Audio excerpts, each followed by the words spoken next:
शाखाएं स्वयं मंगलमयी लक्ष्मी है। उसके पत्तों में देवी सरस्वती वास करती है, तो उसके पुष्पों में भगवान शंकर। चतुरानंद ब्रह्मा जी इसके फल हैं और विष्णु जी इन सब का आधार है।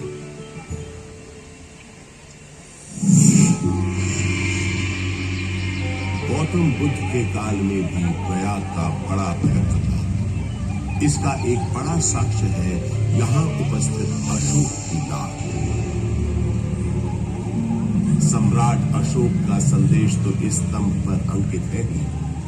गुप्त काल के शक्तिशाली राजा समुद्रगुप्त का प्रयाग प्रशस्ति अभिलेख भी इसी स्तंभ पर खुदा है।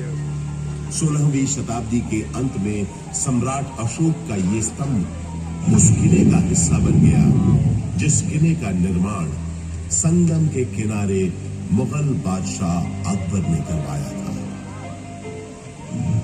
बुद्धं शरणं गच्छामि, धम्मं शरणं गच्छामि, संघं शरणं गच्छामि।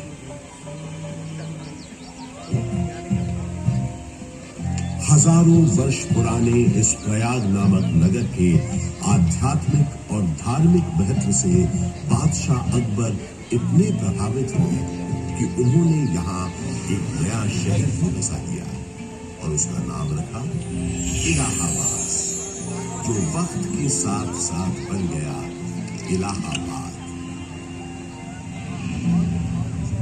अपनी भौगोलिक स्थिति, सुंदर आबोहवा और राजनीतिक महत्व की वजह से इलाहाबाद ब्रिटिश हुक्मरानों को भी बेहद पसंद आया और कुछ ही समय में ये शहर ब्रितानी हुकूमत का एक महत्वपूर्ण केंद्र बन गया।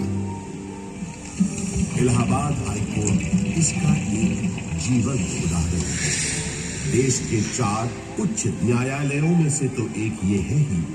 इसके अलावा अनेक महत्वपूर्ण और ऐतिहासिक फैसले लेने का श्रेय भी इस न्यायालय को जाता है। शिक्षा के प्रसार के लिए अंग्रेजों द्वारा बनाया गया इलाहाबाद विश्वविद्यालय इस शहर को उनका दूसरा महत्वपूर्ण योगदान था।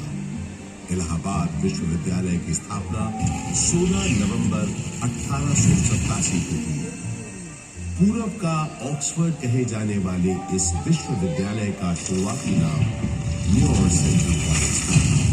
यहाँ का विजयनगर हॉल और 7 खंडी मीनारें इतनी सुंदर और आकर्षक है कि आते जाते लोगों की निगाहें बरबस अपनी ओर खींच लेती है।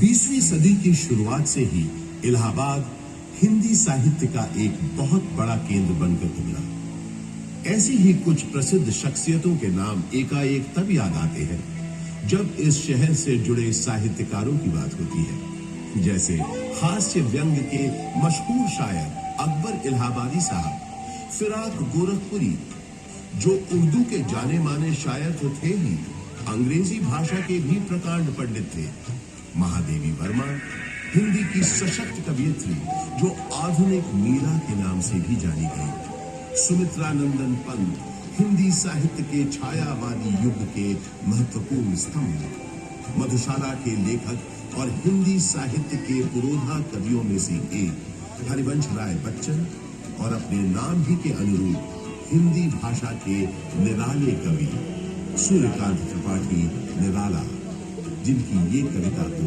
अद्भुत है। देखा मैंने उसे इलाहाबाद के पथ पर, वो तोड़ती पत्थर, चढ़ रही थी धूप गर्मियों के दिन। दिवा का तमतमाता रूप, उठी झुलसाती हुई लू, रुई जूं चलती हुई भू, गर्द चिंगी